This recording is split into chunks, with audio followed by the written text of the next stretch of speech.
اور کہیے تمام تعریفیں اللہ ہی کے لیے ہیں۔ کون اللہ؟ الذی لم یتخذ، جس نے نہیں بنایا ولدا، کوئی بیٹا، جس کی کوئی اولاد نہیں ہے، جس کا کوئی نہیں ہے، ولم یکن لہ شریک فی الملک، اور نہ کوئی ہے لہو اس کا شریک ساجیدار فی الملک بادشاہت میں، اور نہ تو اس کی کوئی اولاد ہے اور نہ اس کی بادشاہت میں کوئی شریک ہے۔ وَلَمْ يَكُنْ لَهُ وَلِيٌّ، اور نہ ہی ہے اس کا کوئی دوست، من الذل، ذل لفظ جو ہے اس کا معنی یہ جب اگر اس کے پیش کے اوپر ذل آئے گا، معنی اس کا بھی ذلالت، ذلیل ہوتا ہے، حقیر ہوتا ہے، لیکن یہ وہ حقیر ہوتا ہے جو کسی کی طاقت کو مان کے خود اختیار کی جائے ذلت۔ اللہ کے سامنے اپنے آپ کو حقیر ماننا، اللہ کے سامنے اپنے آپ کو ذلیل و پست رکھنا ہو تو تب یہ ذلہ کا لفظ جو ہے وہ استعمال کیا جاتا ہے۔ اور اگر کسی کی سرداری، کسی کے زور سے ذلت کا سامنا کرنا پڑے، اس کو جو ہے وہ پھر یہ والی ذلت، یہ زیر کے ساتھ جو ہے وہ پڑھا جاتا ہے۔ یہ ڈیفرنس، ایک وہ جو خود اختیار کی جائے ذلالت، خود جو ہے وہ اپنا عاجزی پن شو کیا جائے، اس لیے کہ جس کے سامنے ہم کر رہے ہیں وہ بڑا ہے، وہ طاقتور ہے، وہ سب کچھ ہے، اس کے سامنے اپنے آپ کو حقیر ثابت کرنا۔ اور یہ دوست کیوں بنائے جاتے ہیں؟ نارملی دوست بنائے جاتے ہیں، دوست کی بات مانی جاتی ہے، اور یہ ضرورت اس کو ہوتی ہے جو کم تر ہوتا ہے، جو یہ سوچتا ہے کہ آج میں اس کے کام آیا ہوں، کل یہ میرے کام آئے گا، ہو سکتا ہے کہ یہ فلاں جگہ پہ ہے، یہ فلاں میرے لیے کام آ جائے۔ تو یہ دوستی، تو اس لیے یہاں فرمایا گیا ہے وَلَمْ يَكُنْ لَهُ وَلِيٌّ مِّنَ الذِّلِّ، نہیں ہے اس کا کوئی دوست بھی حقارت کی وجہ سے بھی، حقیر ہونے کی۔ وَقَبِّرْهُ، اور بیان کر تکبیرہ، اس کی بڑائی بیان کر، اس کی بڑائی جو ہے وہ کبیرہ، یہ بھی باب تفعیل سے ہے جس کا معنی ہوتا ہے بڑا ہونا، بڑائی بیان کرنا، تکبیرہ، اور اس کی تکبیرات بلند کرتا رہے، بڑائی جو ہے وہ کرتا رہے۔ ہم نے تکبیر کس کو کہہ لیا ہوا ہے؟ اللہ اکبر کو۔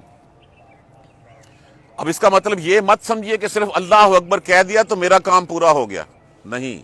جب اللہ اکبر زبان سے کہتے ہیں تو پھر اس اللہ اکبر کو، جب اللہ کو بڑا مانتے ہیں تو پھر اللہ کی بات بھی ماننی ہے۔ صرف کہہ دینے سے اللہ کی بڑائی جو ہے وہ نہیں ہو جاتی۔ اللہ کی بڑائی تب ہوتی ہے، ہم کتنی دفعہ سب سے پہلے نماز میں کہتے ہیں اللہ اکبر، اللہ سب سے بڑا ہے۔ جب سب سے بڑا ہے تو پھر اس کی بات کیوں نہیں مانتے؟ ہم باتیں دوسروں کی مانتے ہیں، کہتے ہیں اللہ بڑا ہے۔ ہماری پرابلم یہ ہے کہ اللہ کو ہم نے صرف جو ہے مسجد کے اندر محفوظ کر دیا ہے۔ اللہ تو اتنے رہے، ہم آئیں گے، تیری تکبیرات پڑھیں گے، تیری حمد و ثنا گائیں گے، باہر میں نے کیا کرنا ہے؟ وہ گھر سے میری بوڑھی بڑی ڈاڈی ہے، وہ نماز پڑھنے لیے اٹھنے نہیں دی، یا وہ اس کی فرمائشیں ڈیفرنٹ ہیں، وہ اس راہ پہ چلتی ہے۔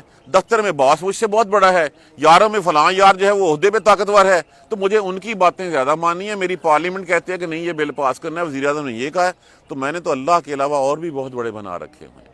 تو اللہ کی صرف تکبیر بلند کر دینے سے، کہہ دینے سے اللہ بڑا نہیں ہوگا۔ اللہ بڑا ہوگا یہ اپنے نزدیک، اللہ تو بڑا ہے، لیکن میرے نزدیک اللہ تب بڑا ہوگا جب اللہ کا کہا ہوا جو مانوں گا میں۔ ایک دوبارہ میں اس لیے ساتھ ساتھ بتاتا جا رہا ہوں کہ بھول نہ جاؤں، کیونکہ اس میں کچھ اور چیزیں بھی آج ہم نے ڈسکس کرنی ہے۔ کہہ دیجئے، پکارو اس کو اللہ کے نام سے، عبید الرحمن، یا پکارو اس کو رحمان کے نام سے، ایامن تدعو، جیسے بھی نام، جس بھی نام سے تم پکارو گے، فلاح الاسماء الحسنی، سارے اچھے نام اس کے ہیں۔ سورہ حشر دیکھیے، سورہ حشر کی آخری 3 آیات پڑھیے، اس آخری 3 آیات میں اللہ تبارک و تعالیٰ کے کتنے نام بتائے ہوئے ہیں۔ هو اللہ الذی لا الہ الا هو عالم الغیب والشہادۃ هو الرحمن الرحیم۔ هو اللہ الذی لا الہ الا هو الملک القدوس السلام المؤمن المہیمن العزیز الجبار المتکبر، سبحان اللہ عما یشرکون۔ هو اللہ الخالق الباری المصور له الاسماء الحسنی یسبح له ما فی السماوات والارض وهو العزیز الحکیم۔ جتنے نام ان 3 آیات مبارکہ میں بتائیں گے، باقی کتنے نام اس جگہ کٹھے نہیں ہیں۔ اور ان 3 آیات مبارکہ کی جو فضیلت ہے، ہے بسم اللہ السمیع العلیم من الشیطان الرجیم، یہ پڑھ کے 3 دفعہ اگر ہم یہ 3 آیات پڑھ لیں، 70,000 فرشتے جو ہے وہ انسان کی حفاظت پہ مامور ہو جاتے ہیں، اور وہ شام تک جو ہے وہ پھر اس بندے کی حفاظت فرماتے ہیں۔ شام کو پھر پڑھ لیا جائے، پھر 70,000 آ جاتے ہیں اور صبح تک حفاظت پہ مامور رہتے ہیں۔ تو کیوں نہ ہم یہ کلمات کتنے ہیں، کلمات 1 سے 2 منٹ میں یہ 3 آیتیں ہم 3 دفعہ دہرا سکتے ہیں. دہرائیں اور فرشتوں کو بھی کسی کام پہ لگائیں تاکہ وہ تمہاری حفاظت فرمائیں. اللہ تبارک و تعالیٰ کے پیارے نبی نے کہا ہے. تو اس کے بعد کی گنجائش یہ وہ 3 آیات ہیں جس میں اللہ کے سب سے زیادہ نام ہے. اللہ کو پکارو اس کے نام سے یا پکارو رحمان کے نام سے. جس بھی نام سے پکارو گے سارے نام اسی کے ہی اچھے ہیں. کسی کا نام عزا رکھا ہے ان لوگوں نے اور رب بنایا ہوا ہے. کسی کا نام جو ہے وہ الاف بنایا ہوا ہے. کتنے جو ہے وہ نام انہیں نائلہ رکھا ہوا ہے. کسی کا نام صاف رکھا ہوا ہے. کوئی منات ہے کوئی کیا ہے. اچھے نام اللہ ہی کے لیے ہیں. بس اسی کو جس بھی نام سے پکارو اسی وہ چاہے اللہ کو چاہے رحمان کو اسی کے سارے اچھے نام ہیں. جیسے بھی تم اس کو بلاؤ گے اچھے نام اسی کے ہی ہیں. اور فرمایا جس شخص کے دل میں سینے میں اللہ کے 99 نام جو کہے گئے ہیں وہ یاد ہوں اس کو سینے کو جو ہے وہ دوزخ کی آگ نہیں جلا سکے گی. اور 99 نام کتنے ہیں سورہ اعراف میں ہم اس کی ڈیٹیل پڑھ چکے ہوئے ہیں.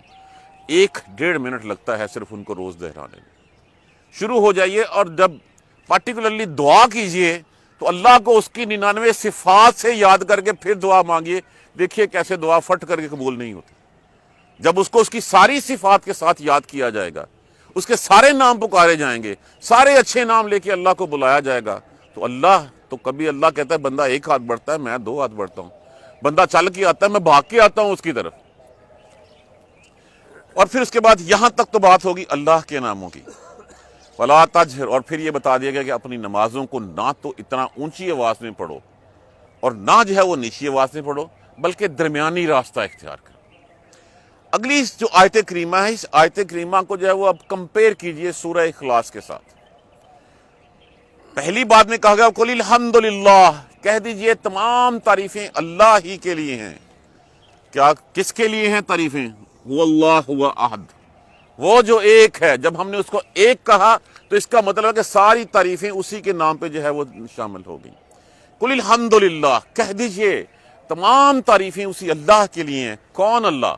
الذی لم یتخذ ولدا جس نے کوئی اولاد نہیں بنائی اپنی. لم یلد ولم یولد نہ اس نے جنا نہ وہ جنا گیا. نہ اس کے کوئی اوپر ہے نہ کہ اس کے کوئی نیچے ہے. اللہ الصمد ولم یکن لہ شریک فی الملک اور نہ اس میں جو ہے اس کی بادشاہی میں کوئی شریک ہے. اللہ بے نیاز ہے. ہم جو کہتے ہیں کہ اللہ کے ساتھ جو ہے اب بے نیاز یا بادشاہت میں شریک کا کیا مراد ہے؟ عام کنسپٹ آج بھی ہمارے دیہاتوں میں جو پیر جو مولوی صاحبان دیتے ہیں کہ اللہ تک پہنچنے کے لیے اور مثال اتنی بھونڈی دی جاتی ہے کہ جس طرح کسی ڈی آئی جی کو ملنا تو پہلے جو ہے وہ محرر یا اس کے سیکٹری کو ملنا پڑے گا اپنی عرضی اس تک پہنچانی پڑے گی پھر وہ اس کے اوپر فیصلہ کرے گا. کیا اللہ محتاج ہے تمہاری دلوں کی خواہشات کو جاننے کے لیے؟ اللہ کی بادشاہت میں اللہ بے نیاز ہے. اللہ الصمد بے نیاز ہے کہ اس کو کسی شریک کسی ساجیدار کسی اسسٹنٹ کسی مشیر کسی وزیر کسی کی کوئی ضرورت نہیں ہے. وہ تمہارے دلوں کے حال کو پنپنے سے پہلے جانتا ہے کہ تمہارے دلوں میں خیالات کیا ہیں. تو ہم کیسے کہہ دیتے ہیں کہ اللہ تک پہنچانے کے لیے کوئی سفارش چاہیے ہمیں وہ اللہ تک پہنچا دے. دیکھیے آپ کے لیے ہم سب کے لیے جو سب سے بہتر ہمارے لیے خلوص کے ساتھ دعا کر سکتے ہیں ہمارے ماں باپ ہیں. ان سے بڑا کوئی پیر نہیں ہے. سب سے بڑی سنسیریٹی کے ساتھ جو دعا نکلتی ہے وہ ہمارے ماں باپ ہیں ماں باپ سے نکلتی ہے. اس کے بعد پھر دوسرے رشتہ دار آتے ہیں ہمارے لیکن پہلی سنسیریٹی کے ساتھ اللہ تبارک و تعالیٰ نے جو ماں باپ کا درجہ رکھا ہے ماں باپ سنسیئر ہو کے دعا کرتے ہیں. بلکہ میں آپ کو ایک حدیث سناتا چلوں. نارمل جس وقت ہم کسی کی عادت کرنے کے لیے جاتے ہیں تو بیمار شخص کہتا ہے میرے لیے دعا کیجیے. حضور صلی اللہ علیہ وآلہ وسلم ایک صحابی کے پاس گئے جو قریب المرگ تھا اور جا کے اس کی عادت فرمائی اور عادت فرمانے کے بعد اسے کہا کہ میرے لیے دعا کرنا.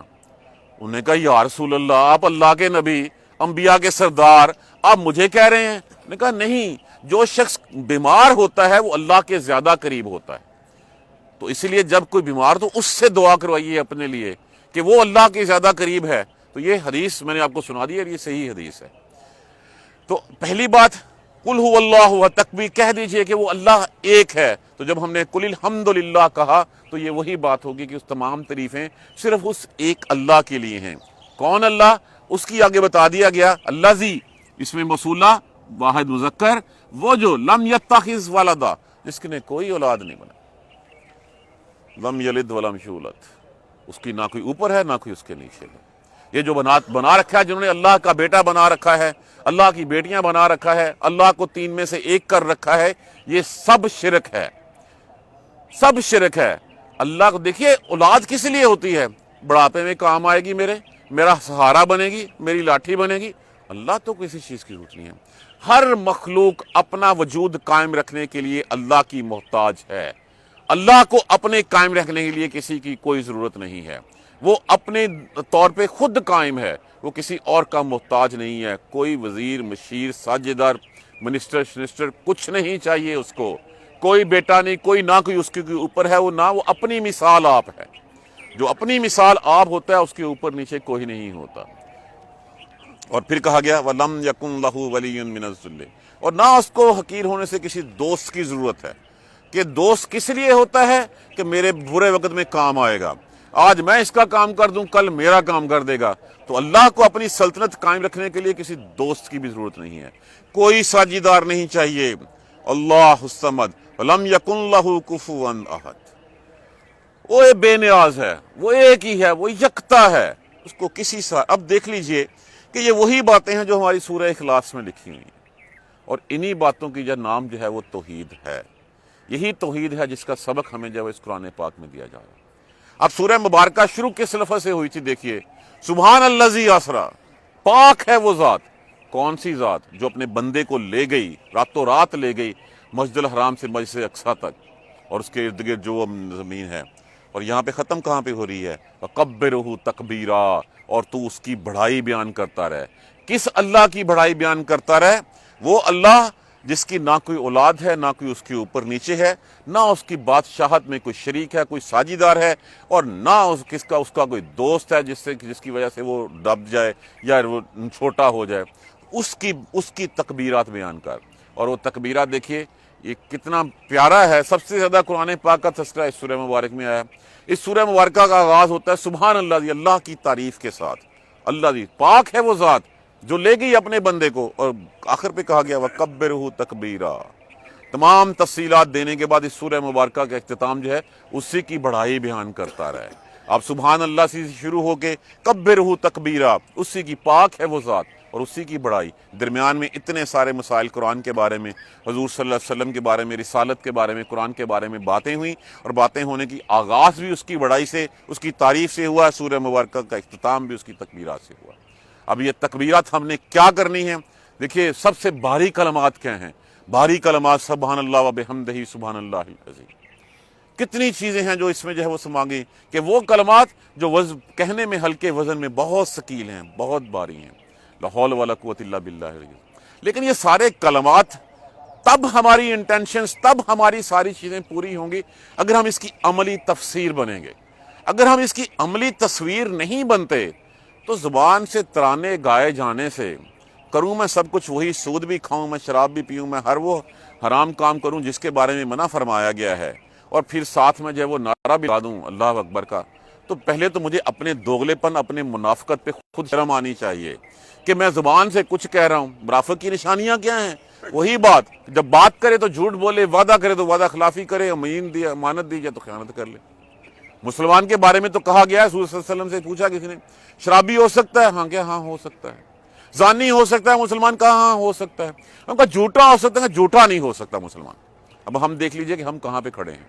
ہم تکبیرات پڑھتے ہیں اللہ کی، اللہ اکبر، اور اس کے بعد پھر کھو جاتے ہیں کہ اچھا دکان پہ یہ کرنا تھا، فلاں یہ حساب ہوا، فلاں یہ ہوا، اور اللہ کو جو ہے وہ تکبیرات پڑھنے کے لیے بھی ہم نے اللہ کو مسجد تک محفوظ کر دیا کہ اللہ اس مسجد میں رہا، یہ تیرا گھر ہے، یہاں پہ آئیں گے، تیری تعریفیں بھی کریں گے، تیری تکبیرات بھی پڑھیں گے، باہر نکل کے پھر وہی کچھ کریں گے جو دوسرے میرے بڑے کہتے ہیں، جن کے نام کی میں مالا جپتا ہوں، میں انہی کے راستے پہ جو ہے چلوں گا۔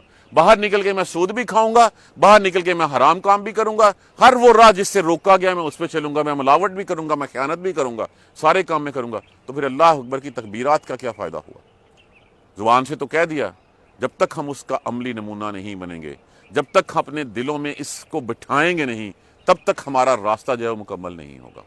تب تک وہ سب کچھ جو ہے وہ جو ہمیں کہا جا رہا ہے، جو سبحان اللہ جی سے شروع ہوا اور کبرہ تکبیرہ، اب میں نے اگر سورت پڑھ لی ہے تو پھر اس سورت کی تب ہوگا جب میں ان چیزوں پہ اللہ کی بڑائی بیان کروں گا، اس کی ذات کی پاکیاں بیان کروں گا، مانوں گا کہ وہ تمام نقائص، تمام عیوب سے پاک ہستی ہے، اور وہ ہستی جس کا نہ کوئی اوپر ہے، نہ کوئی نیچے ہے، نہ کوئی ساجی دار ہے، اور اسی نے جس طرح وہ اپنی مثال آپ ہے، اسی طرح اس نے جو ہے وہ اپنی مثال آپ قرآن اتارا، اور قرآن اتارا خاتم النبیین، انبیاء کے سردار، اپنی مثال آپ محمد صلی اللہ علیہ وآلہ وسلم پر۔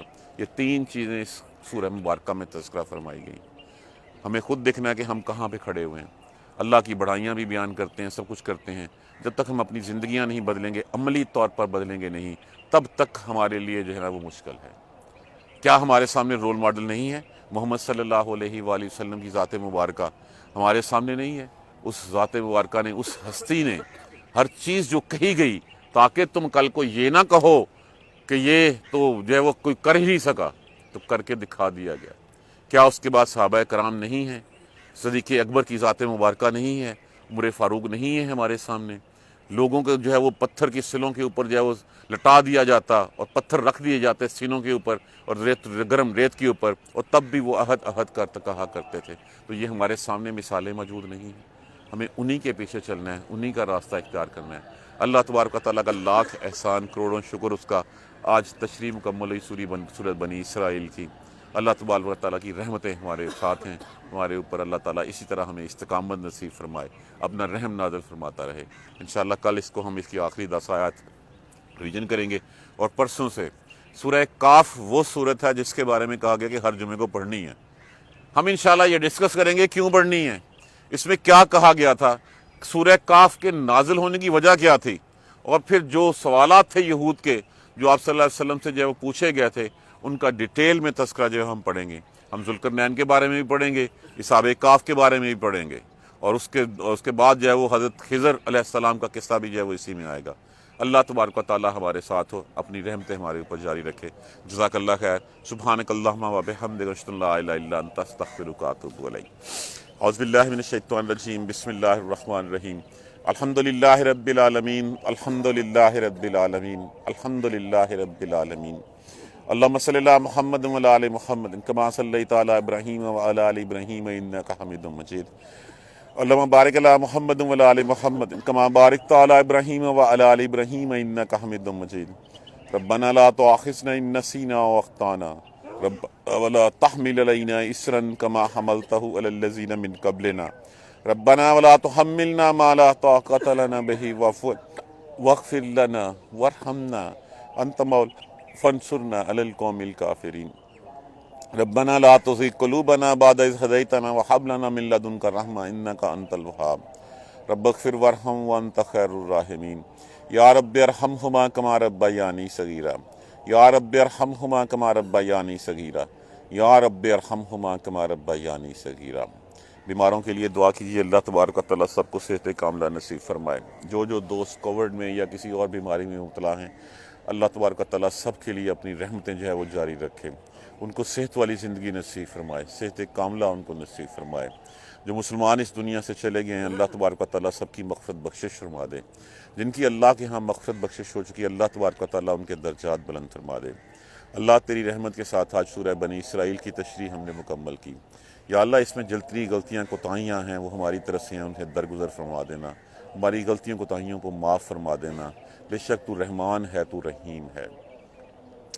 اللہم اہدنا الصراط المستقیم، اللہم اہدنا الصراط المستقیم، اللہم اہدنا الصراط المستقیم۔